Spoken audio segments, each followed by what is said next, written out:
Assalamualaikum warahmatullahi wabarakatuh. Apa kabar semuanya sobat dimanapun Anda berada?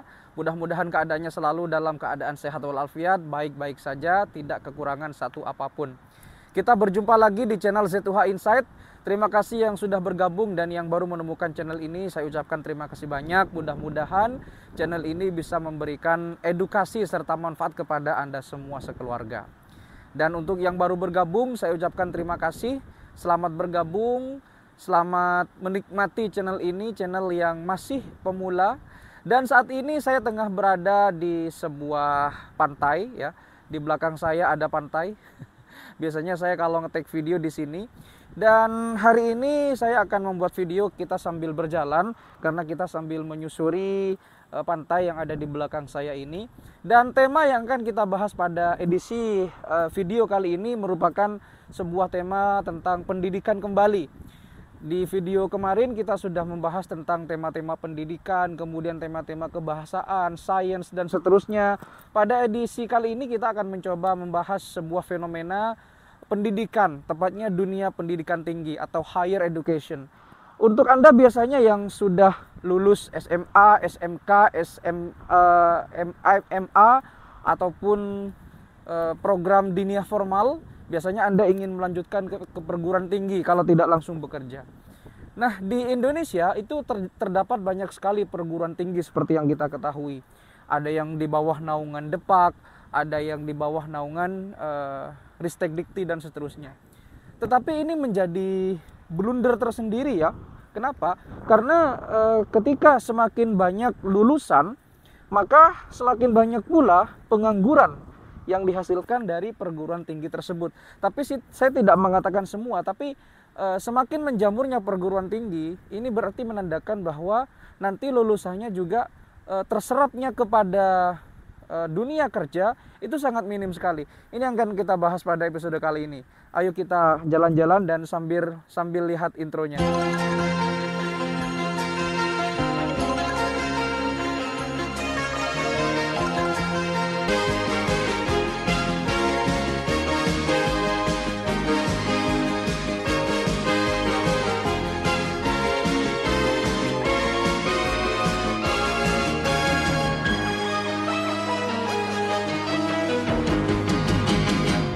Ada yang mengatakan bahwa masa-masa SMA merupakan sebuah masa-masa terindah atau masa putih abu-abu itu merupakan sebuah momen yang paling indah ketika kita bersekolah.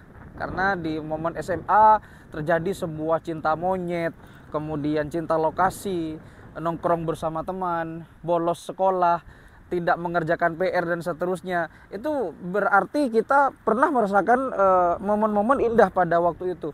Tetapi ketika sudah memutuskan untuk melanjutkan ke perguruan tinggi atau di perkuliahan, maka momen-momen ketika putih abu-abu atau momen-momen ketika SMA tidak akan pernah terulang lagi.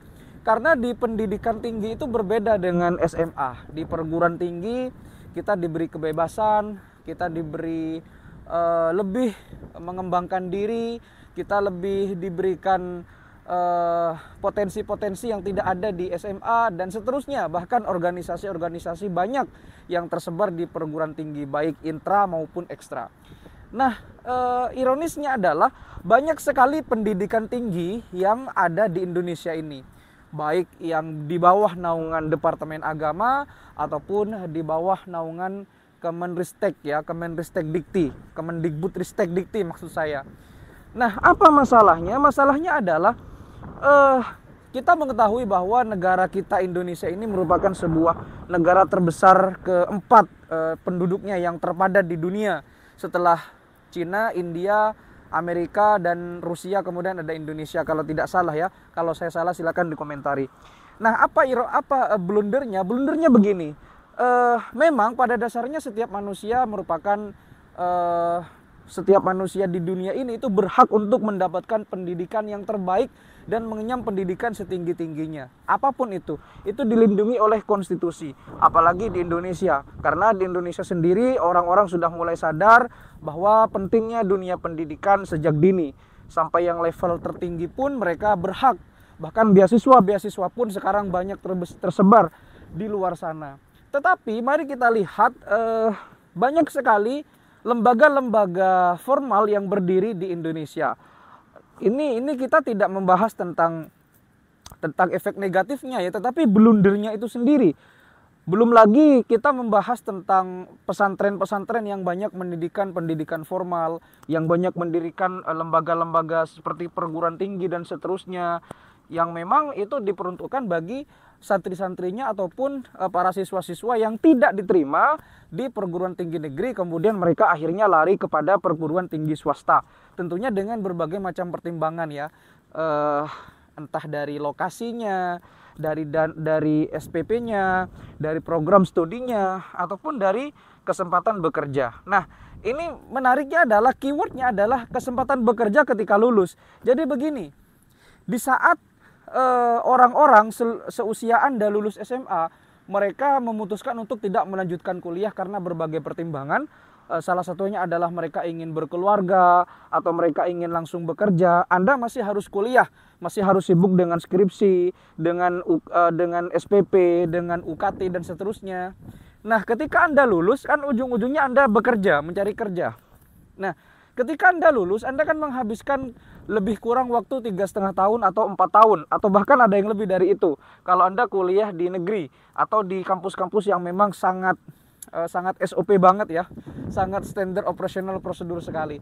Tetapi menariknya adalah banyak orang-orang yang tidak menyadari bahwa semakin banyaknya lembaga-lembaga yang membuka universitas atau kampus baik swasta ataupun negeri, ini lulusannya itu akan semakin menyebar ke seluruh penjuru Indonesia, dan mereka akan mencari pekerjaan sesuai dengan bidangnya, sesuai dengan kemampuannya, dan sesuai dengan relasinya tentu saja. Dalam tanda kutip orang dalam ya. Tetapi mari kita lihat banyak sekali kan kampus-kampus yang banyak tersebar di mana-mana, bahkan di pesantren-pesantren sekarang banyak kampus yang terbuka. Mereka membuka jurusan-jurusan yang memang sangat banyak diminati. Tetapi apakah ini tidak menjadi blunder tersendiri? Artinya kalau mahasiswa mencari kampus, berarti kampusnya kampus top dan benefit. Tetapi kalau kampus yang mencari mahasiswa, nah ini yang repot. Kan banyak tuh di beberapa daerah ada kampus yang memang sepi peminat, akhirnya mereka merger, mereka gabung ke kampus lain. Diakibatkan kenapa? Sepi peminat. Kenapa? Karena sudah banyak jurusan-jurusan yang sama, di level yang sama, dengan pendidikan yang tidak kalah bagus, dan itu pun kampus top. Sehingga kalau kampus mencari mahasiswa agak kesulitan. Tapi kalau mahasiswa mencari kampus, nah itu berarti sudah benar. Karena prosedurnya kan begitu.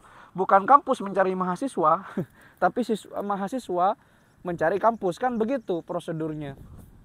Nah, ini menandakan bahwa tidak hanya dulu kan di tahun 2013 atau 14 itu sempat ada moratorium atau pemberhentian sementara pengangkatan ASN. Nah, mengapa tidak diadakan moratorium saja ketika mengadakan sebuah pendirian kampus swasta? Kalau kampus negeri mungkin beda ya, tujuannya beda, visi misinya beda. Tetapi kalau kampus swasta, kenapa tidak di moratorium? Baik yang di bawah naungan Depak ataupun di bawah naungan Kemendikbudristek. Kenapa harus di moratorium? Karena begini, semakin banyak lulusan, semakin banyak membuka kampus di mana-mana, baik di pesantren, non-pesantren ataupun dimanapun itu, vokasi ataupun non-vokasi, itu kan akan memperbanyak sarjana-sarjana. Dalam satu sisi memang bagus. Di Indonesia barangkali sudah banyak sarjana, bahkan dokter sudah bertebaran di mana-mana. Tetapi alangkah lebih baiknya kalau para investor ataupun para pendiri-pendiri lembaga itu menyediakan lapangan pekerjaan bagi mereka-mereka yang seharusnya mencari pekerjaan ketika lulus kuliah. Kenapa mereka tidak bergabung? Kenapa mereka tidak melakukan sebuah kolaborasi untuk menjaring tenaga kerja? Kenapa harus membangun kampus? Ini pertanyaan besarnya. Apakah dengan membangun kampus itu akan memperkaya negeri ini? Ya memang secara intelektual mungkin negeri ini akan kaya dengan orang-orang intelektual dalam tanda kutip sarjana, diploma, magister atau master sekalipun, atau doktor sekalipun. Tetapi mari kita berpikir kembali, prospek dunia pekerjaan semakin hari semakin kompleks, persaingan semakin ketat, dan mereka dalam tanda kutip ramai-ramai membuka kampus baru, membuka institut baru, membuka lembaga baru. Pertanyaannya, kenapa mereka tidak bergabung saja untuk membuat sebuah lapangan pekerjaan bagi mereka lulusan-lulusan sarjana yang belum kuliah atau yang belum bekerja? Kenapa tidak membangun seperti itu saja? Kenapa harus membangun lembaga-lembaga demi tanda kutip ya, demi tanda kutip, demi reputasi lembaganya, demi reputasi pesantrennya? Saya tidak mengatakan ini tidak bagus, tetapi alangkah lebih bagusnya jika mereka, para pemangku-pemangku lembaga-lembaga yang besar, membuka lapangan pekerjaan, membuka sebuah pelatihan tempat kursus dan sebagainya. Itu akan lebih baik daripada membuka kampus baru, universitas baru, lembaga baru yang ujung-ujungnya mencetak sarjana yang tidak siap kerja dan tidak siap saing. Nah, itu suara hati saya ya. Jadi kalau misalkan sobat punya kritik dan saran, mari kita diskusikan di kolom komentar. Karena saya menemukan banyak sekali di daerah-daerah yang bahkan di pelosok-pelosok pedesaan ada beberapa pesantren yang membuka lembaga formal, ada yang membuka lembaga perguruan tinggi, dan bahkan ada magisternya. Nah, ini memang di satu sisi bagus sekali. Ini mengangkat desa, mengangkat daerah untuk melek intelektual. Tetapi kenapa tidak mendirikan sebuah pekerjaan, lapangan pekerjaan yang menyerap lapangan pekerja yang sangat banyak? Kenapa harus kampus? Kenapa? Karena kan sudah banyak kampus-kampus di Indonesia ini yang notabene mereka bisa banyak menampung. Mereka sudah bisa menampung. Ibaratnya begini, ibarat kita makan roti, kita ini banyak ya kan, rotinya sedikit. Lama-lama roti itu akan habis kalau tidak ada orang yang sedia untuk membuat roti itu kembali. Jadi kalau misalkan lapangan pekerjaan, ya iya sih memang tiap tahun ada orang yang berhenti, ada orang yang resign, ada orang yang pensiun, tetapi kan lama-lama pekerjaannya akan habis juga kalau semakin banyak sarjana yang lulus yang dihasilkan dari lembaga-lembaga yang banyak pendiriannya di Indonesia. Kan itu masalahnya. Jadi marilah kepada para pemilik lembaga-lembaga yang sudah terkenal, marilah kita lebih baik membuka. Kalau sudah ada, tingkatkan kembali kualitasnya, tingkatkan lagi SDM-nya, tingkatkan lagi sumber dayanya. Mari kita bangun kolaborasi sebuah tempat pelatihan atau lapangan pekerjaan yang menyerap tenaga-tenaga kerja yang dari sarjana-sarjana itu.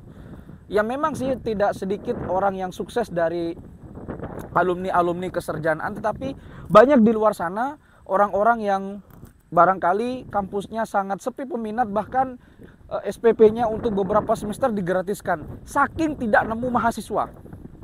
Jadi kalau misalkan semakin tahun kampus yang mencari mahasiswa itu semakin murah, berarti dengan tanda kutip kampus tersebut memang sudah sepi peminat.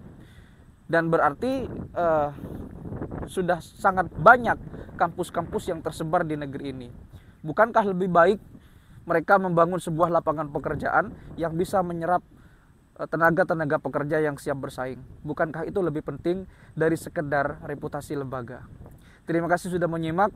Mohon maaf kalau ada kata-kata salah yang kurang mengenakan. Mari kita diskusi dengan bijak. Sampai jumpa di video berikutnya. Wassalamualaikum warahmatullahi wabarakatuh.